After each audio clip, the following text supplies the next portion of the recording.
gospel, right? Don't like what he says in the Sunday service, just throw him in the clink. Okay.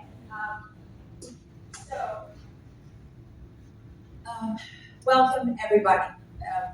Thank you truly for being here, because there's a lot of good people in America working really hard. We have no idea that we're this close to losing everything. You know that. That's why you're together.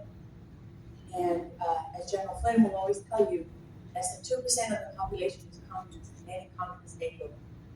And as my husband would tell you, because he loves the Constitution and all that, right? How many were there getting that forward for this country? It doesn't have to be everyone. You just have to be warriors for God, and then he's got the rest. So there are some extraordinary people that I have the great pleasure to introduce tonight. I do want to say that for me, I'm on the board of America's Future. Being part of the Flynn family is a very good part of my life. And Mary has been like a mother, but she is this. But they say fight like a Flynn. They didn't make that up. They can fight. Those Irish types from Rhode Island, boy, they know how to mess it up. Where's Chrissy?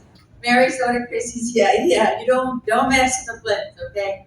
So, if I could ask our panel to come up here as I speak, you could sit anywhere you want except my chair. I got to send a bar stool. Okay, so this is actually a very special evening. You know you have a special pastor here because you stood in the gap and he's been your leader, your champion, right? And all over America, people don't know what's going on here. They really have no idea. They think Oklahoma is a bunch of rednecks, just like Texas. They don't think of Oklahoma and Islam, and they don't think about sex trafficking much at all, because we've become a nation of people who just accept that children are sold and tortured and murdered for the dumbest reasons on earth, and we just do nothing about it. And so that's why I want to first introduce this gentleman.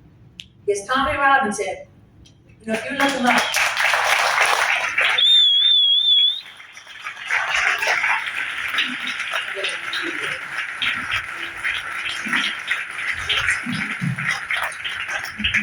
Tommy Robinson has endured for years just being dismissed as a football thug and a football hooligan. He's not afraid to mess it up in a bar fight, that's true.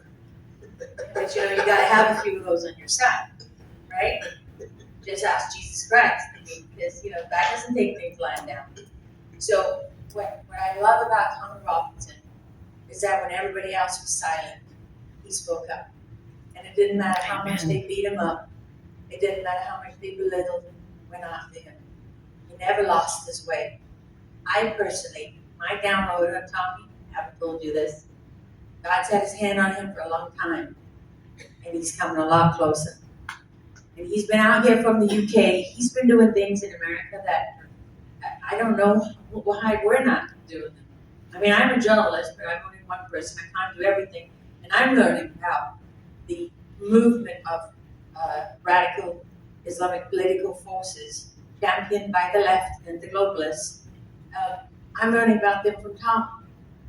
You know, and this is a battlefield I've been on for a very, very long time, for those of you who know my career, many years in Iraq and Afghanistan. So Tommy has something very special to share with us, because he can take us into what the future looks like with the price of your silence and your surrender really is.